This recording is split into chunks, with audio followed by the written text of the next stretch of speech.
bulshadeen waxay bishaaraan idin wadnaa. Hello, assalamu alaikum dhageystayaal ku soo dhawaada Bulsho Podcast. Waa Farxaan Jeyte. Caawi waxa marti noo ah Daahir Calo Dhuux oo ah yahan abwaan siyaasi u dhunduleela siyaasadda Geeska Afrika oo dhan. Haddii dib yar ugu noqono waxbarashadiisa wuxuu haystaa bachelorkiisa hore taariikhda history, masterkan wuxuu haystaa public administration. Daahir ku soo dhawaada Bulsho Podcast. waa mahadsantahay Farxaan adiga baab waan ku dhowrahay.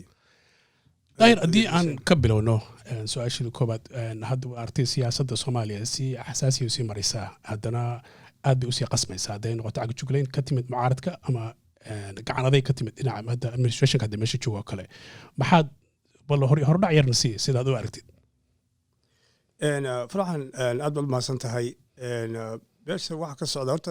markii dib loogu noqdo adduunka meel walba oo la joogaba xataa hadda waddanka Mareykanka aan joogno oo isagu waddanka ilbaxnimada iyo dimuqraadiyadda sheegta laftirkiisa markii doorasho timaado buuq badan iyo waxa ka jira qabsi badan baa ka jira. waana iska normal meel walba oo doorasho markay timaado waxba kacsan oo ilaa waxaas dhamaadaanna waxba la kala riixanaya. haddaan Soomaaliya teeda gaar ugu noqdo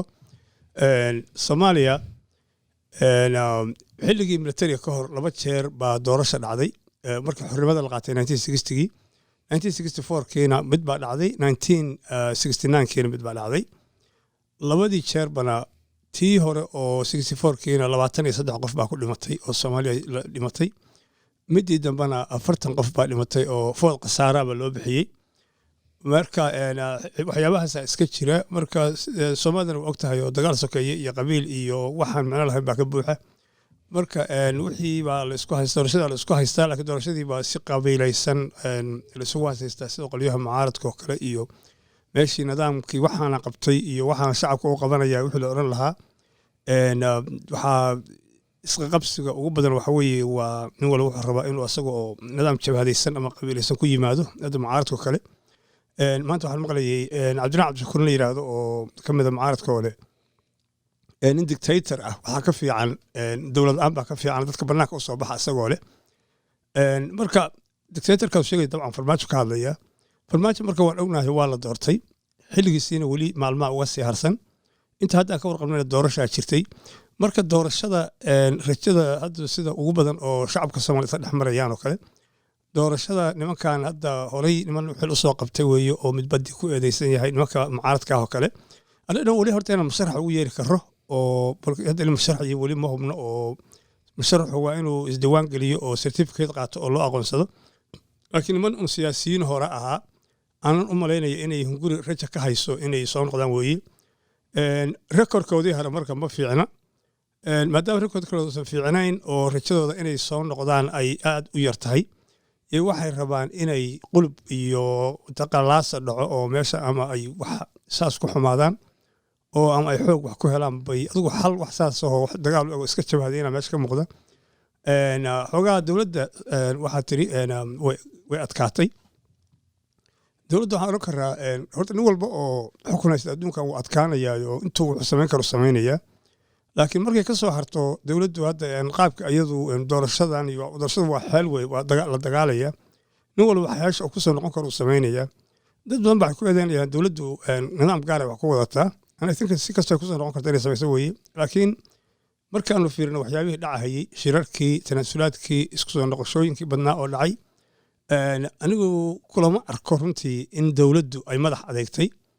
waayo waxa ugu dambeeyay aan ka hadli karaa wuxuu ahaa shir baa la isugu tagay Dhuusamareeb. markii la isugu tagay kulankii saddexaad qolaa goysay go'aan baa la soo saaray qoladii baa loo yeeray markay yimaadeen qolada waxaan uga jeedaa kuwa maamul goboleedyada ama dawlad qabiilaadka hadba ka taqaano. markii ay yimaadeen oo Dhuusamareeb la isugu yimid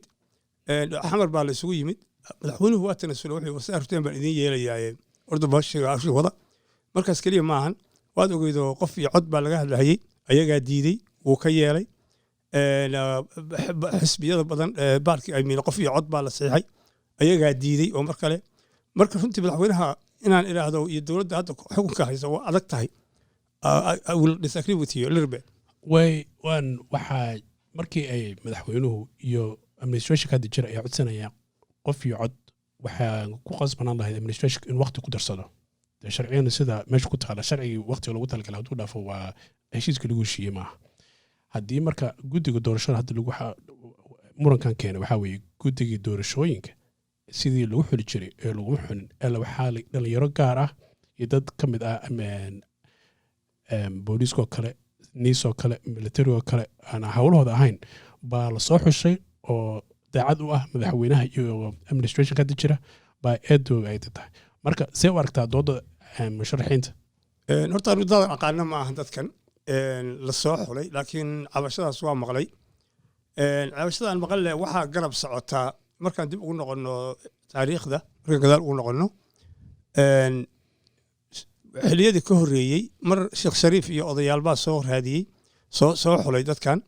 markii ugu dambeysay xasan sheekh iyo ciddii la socotay waa soo xushay xasan sheekh oo madaxweyne ahaa cidna lama soo xulin dadkii markaas mucaaradka ama sheeganayay ama xildhibaanada ahaayoo candidate-ka la tartamayey xasan wax lugaha ay ku lahaayeen lama arko soo xulidda sheekh shariif markiisii ciddii la soo xushayba kuwii la tartamayey wax luga kuma lahayn marka maba jirtaba horta marka aan taariikhda dib ugu baaro meel dowladda xilligaa talinaysay lala soo maamulay oo dadka doorashooyinka lala keenay ma ay jirinin ayagu sidii ay ku keeneen baa doorashada lagula galahayey hadda farmaajo hadda joogoo kale insayrarba ma ahayn waddanka uu isaga maqnaa nairobi oo kale uu joogay markii hadda guddigaani waxaa la samaynayey xasan sheekh baa saas kale waxa loo lahaa xasan sheekh baa samaystay marka haddana kuma guulaysanoo farmaajaa soo baxay marka ma odhan karo dadkii la soo saaray oo dhan shakhsi hebel baa iskale ama gurub hebel baa iskale haddii kala soo harto xasan sheekh oo kale hadda marka la dooda socoto oo soomaalida hadlayso oo maalowto mahdi ninka la yihahdan dhegeysanayay dadkii mahdi ra-iisul wasaare ku-xigeenka waxaa la dhahaa mahdi baa la dhahaa khadar mahdi wuxuu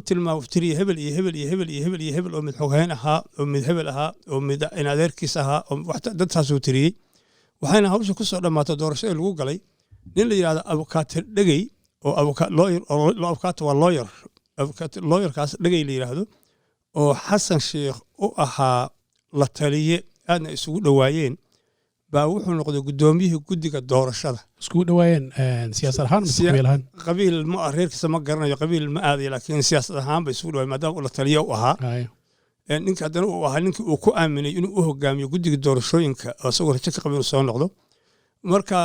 waxaan wax mar walba soo socday weeye marka ma u malaynayo midda kale hadda nimanka qaylinaya mucaaradka ah meel uga bannaanba ma jirto inay ka hadlaan doorashooyinkan iyagoo ay yidhahdaan guddiyadan waxa shaqaba kuma leh waxaa dowlad qabiileedyada ama dowlad goboleedka waxa u taqaanaan iyo dowladda federaalka ah bay ka dhaxaysaa waxaas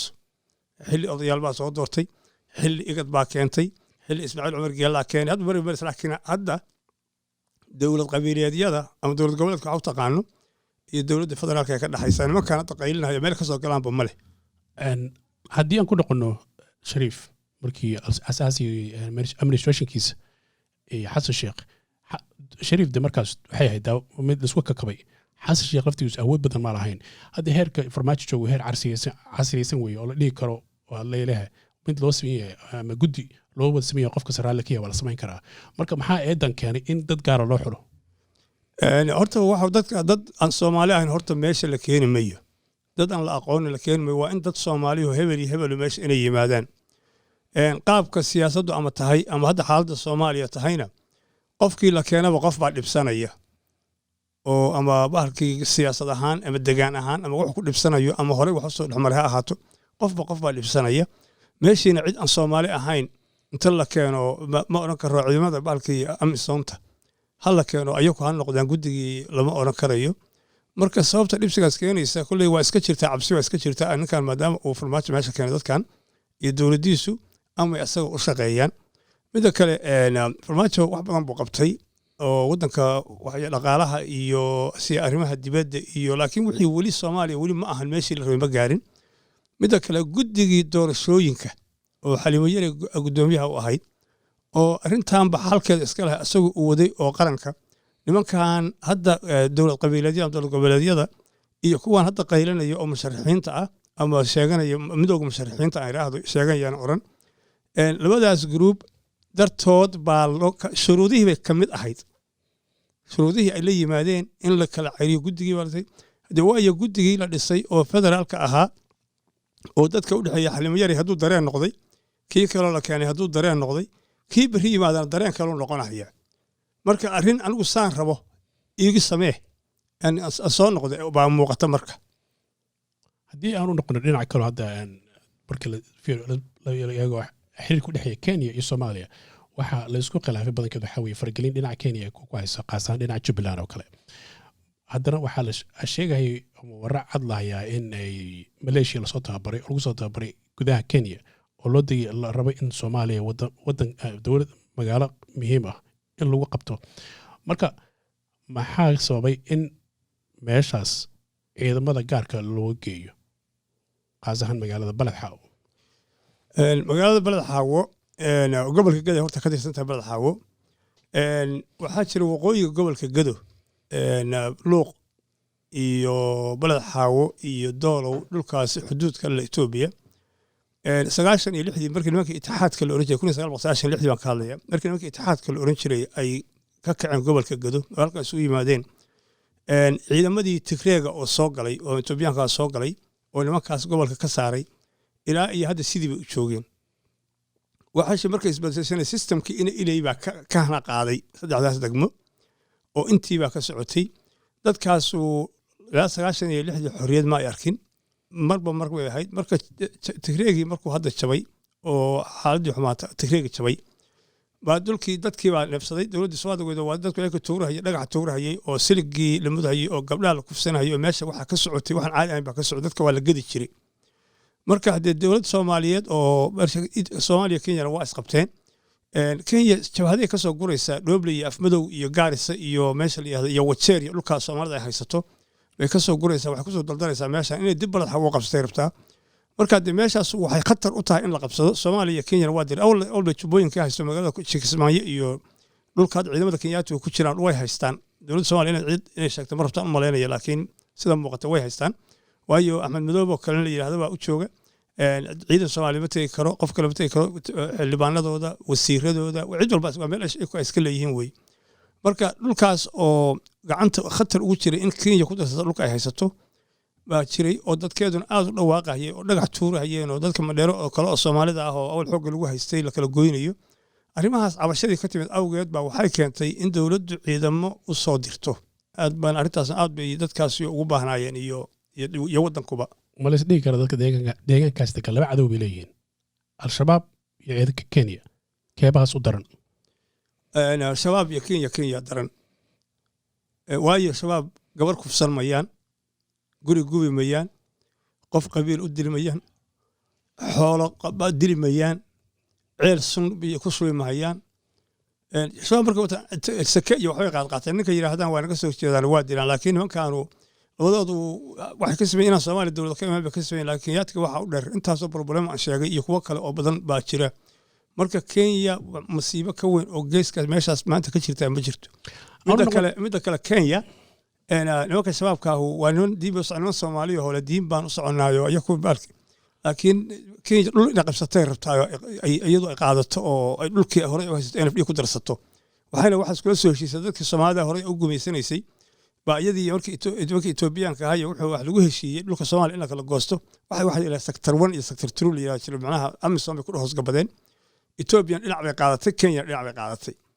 qolo walba marka dadkii ay gumeysanaysay oo Soomaalida ahayd bay iska soo hormarisay oo waxay tir dhulka idin qabanaynaa kaale sidii awlid Soomaalida lagu oran jiray madaxweynaha ka dhigaynaa kaale Islaaya kuwa gudaha ku jira baa kuwana waxa lagu yiri waxaan idin noqonaynaa dhulkan ku darsada dekedan kasmaa ku darsada webigan ku darsada xeebahan ku darsada andan waxa weeye waa barwaaqoobaysan ayagina sidii bay moodeen waxaa horta xoog runtii ah dadka Kenya deganaan jiray taariikhiyan dadka Soomaalida oo Kenya degan inay ku dhiban yihiin Kenya oo si aad foolxun loo gumaado oo hameenkii qofka inta guriga lagala baxo aan weligii soo noqonin marka ma umaleynaa dadka noocaas oo kale inay Kenya u dhiga fudud yihiin maaqal kuwa hadda Soomaalida jooga inay Kenya u dhiga fududaadaan haddii aan noqono maamul goboleedka Jubaland ama madaxweynaha Axmed Madoobe maxaa loogu horsoo jeedaa in uu tagi waayo Galbaharey oo maadaama uu yahay madaxweynihii gobolka ama madaxweynihii Jubaland horta arrintan aad leedahay ma u maleynayo in dadka Soomaalida la dhibaateeya ay ay Kenya u dhagaluglaanayaan wax yeelayaan waxaa markhaati kooga ah ninkii loo jeeday Aadan Barre Ducaale oo xisbiga Jubilee in iyada malaynayaa oo madaxweynaha ka yahay Uhuru xisbigaas oo ahaa madaxda waa isagii ka mahmahayo Kismaayo joogay isagoo fiisa ku imaanino iska soo galay Yuusuf Xaaji baa la socday oo wasiirka gaashaandhigga ahaa waxaa la socday Yuusuf Xasan oo ninka Islii gudoomiyaha degmada Islii ah inta hebel Bunow baa la socday oo gudoomiyaha Gaarisa ah xildhibaanaha socday generaalada socday fiisana cidna may weydiisan marka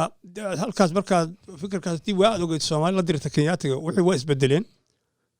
waxaad hadda noo sheegayso kulliis waa siyaasiyiin weeye ama cuqaasho la socdeen ogaasidii la socdeen waa maya dad waxaa jira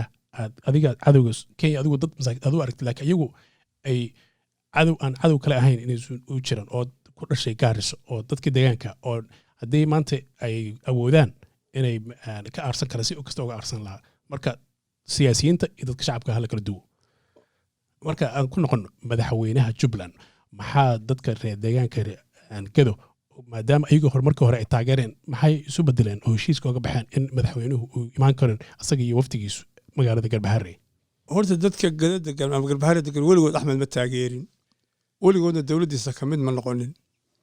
hadda baad waxaad lahayd kuwa siyaasiyiinta Yuusuf Xaaji iyo bahalkii iyo dadka halka kala reebay iyo Gaandi iyo marka niman iyagu iska shaqo tagay oo wasiire iyo wax u doontay Axmed u tagay dadkan deegaanka iyo asagoo weligiis isma arag waxaana ma qaybsanin Axmed jabhadda raadka Gaboole yiraahdo watay jabhadiisii uu meesha ku qabsaday nimankaas Yuusuf Xaaji ay beelowda ahaayeen iyo asaga iyo Gaandi iyo halkaas hawshaas laga wada qabsaday ninkii raashin meesha u doontay Kismaayo waa ugu tagay laakiin ciidan kale iyo heshiis kale iyo dad wax qaybsaday midna ma jirinin odayaasha sheegaysa ugaas xiiray in la yiraahdaa jira ugaas qoranaan in la yiraahdaa jira nimankaas kulli meesha wada fadhiisaas waa sacbinayeen hal oday oo malaay hal ugaas maqlaamna lama arko marka Soomaalidu waa iska awal Kenya laakiin hadda xaalku sidii aan u jabnay waa la nuglaaday wax walba waa isbedeleen marka Axmed Madoobe weligiis hadda Galbaharre ma imaanba ciidankiisu ma imaan bahalkii hadda wuxuu leeyahay ciidankayga ma joogo weligiis ciidan uu leeyahay bahalkii dowlad qabiilaadkaas meesha ma imaanin ciidankiisu hadda waa joogaan hadda waa dhinaca kale waxay ka degan yihiin Kenya oo loo soo tababaray Cabdirashiid Janan wato Cabdirashiid kan ka hadla xogaa yar fidnada كذا كذا العصاد وحنا مسؤول كأني كاس عبد الرشيد تاريخ دي سيهر ما تضبط اللي بوجيست محصل وحرة ريو عبد الرشيد أنت عن كأقانو عبد الرشيد ورت لك اتحاد كهاب هانشري ومش شوق شركة بعد تقريبي رجل لقب صديق وكمدها عبد الرشيد مركي ماشي أنا حمله بيمت سيستم كإنه إلي بوحو سامي كسمان يو لوكاس داوس ده هذا ما أكو شيء جيو عبد الرشيد مركز سيستم كاس بوحوش قيني أنت أنا كوجا هاي dad badan loo haysto oo asaga xigtadiisa aha jira oo iyo dadka area deganaayo oo adeer iyo abti iyo qaraabo ah dad waxa jira yaa tahmiin inta dhaxayo meel lagu leeyahay xataa lagu isku god ku jira rag iyo naag laga soo bixiyay mar dambe qabrkoodii marka Cabdirashiid waxa weeye wixii uu ka jiray meesha oo Soomaalida lagu sameeyo hadda Kismaayo wali ka socda jigjiga iyo dhagax buur iyo goday ka socday umbuu dawlad iyo balad xawana ka wadi waxa yar noo kala faayay nooca maxaa Kismaayo ka socda Kismaayo waxaa ka socda line baa ka socota kufsi baa ka socda barakicin baa ka socota waxa tusaale ma dhigto kala dumar madaharaada ay arkayay qofka dumarka ah oo islaamka waliba Soomaaliga dhaqankeena meesha ugu fog ay gaartaa waa inay tiraahdo way nin baa waxa igu sameeyay ii tagay maalin dhaweydna gabdhaha inta soo istaagay madaharaada wax yaada hamiinkiina waana la fuulaa maalintiina canshuurtaan bixina waana la rag iyaga waana la ku horlaaya magaalada Kismaayo qof caaqila عنده باركي نوع لقى دبي باركي دراد وحركة متك ودكتوره لدلي مع إنه every day مرة أنا أراد لكن كسمايو وهكذا عطر لين قرصون يا والله يا بكلم ماشي اللي عنشور قولي هذا ويد الباب كقولي على غلط حياة قولي مركا مع الشباب وحساس ويا هي مسوا ما ممكن مقالة تشوف مسوا حوجا والشباب عصمة الشباب كهرور هس جنبونيوت أحمد مدو يعني مليو بوليس سوي أوكي متباركي يعني نوكي كسر تيجي aan ku soo noqono madaxweyne farmaajo eedayn badan baa lagu eedeynayaa inuu military isticmaalayo sirdoonka wadanka qayb weyn ka qaatay oo dadka dad aaminkiisa mudaharaadkii ka dhacay xamar oo kale dad waxaa jira isku dhex qariyay dadka shacabka oo kale oo xabada ku riday askartii oo kale dad badan baa markii 9 saac guriyada lagu soo garaacay sharciyan ma taas kulli madaxweynaha asaa mas'uulka wadankana lagu eedan karaa laakiin dadkii mas'uulka ahaa oo magaalada gobolka ama degmada duqa magaalada oo kale sharciyo nooca dadkaas lagu soo eedayn karaa maxaq baa dadka in 9 saac guryaha lagu garaaco niyow anigu torture ma aaminsani in dadka inta guryaha loogu tago oo lagu cabsi geliyo oo lagu garaaco oo qof iska mudaharaadaya ma aaminsani laakiin nin qori wata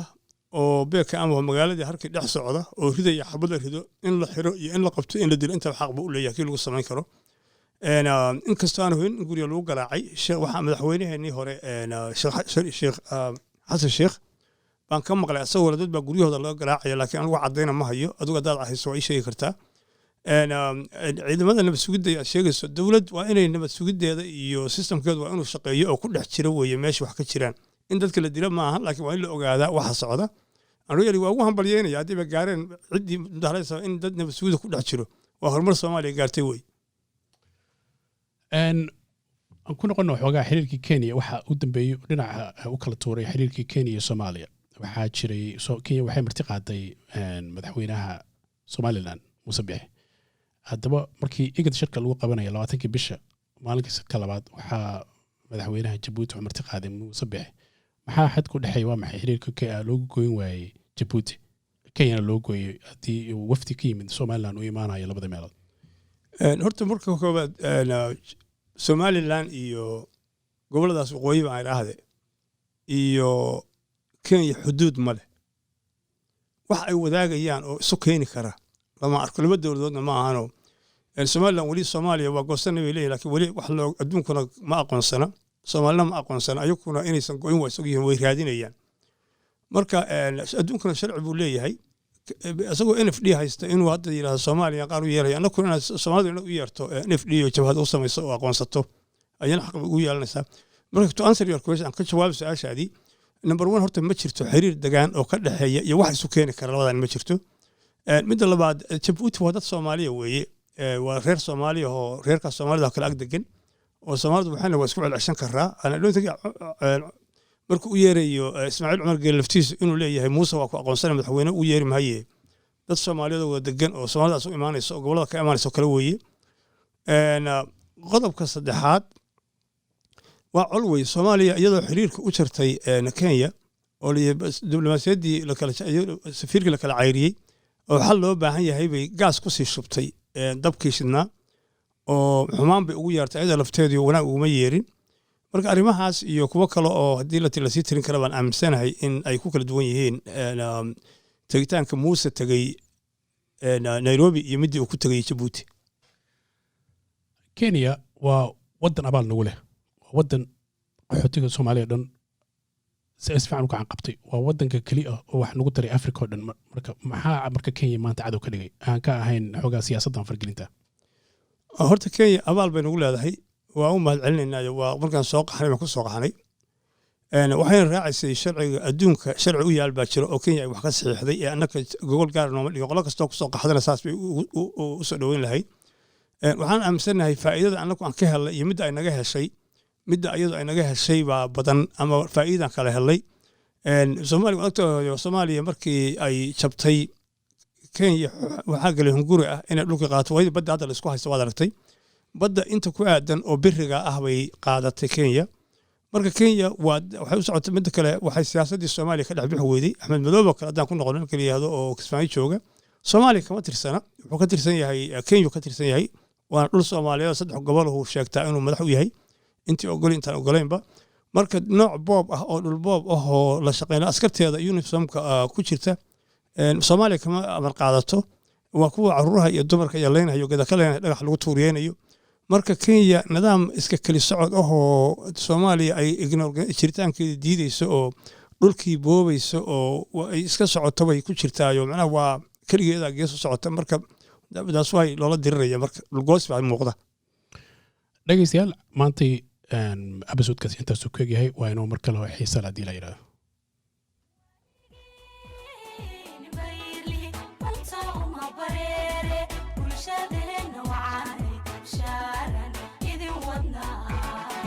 bulshadeen waxay bishaaran idin wadnaa waligii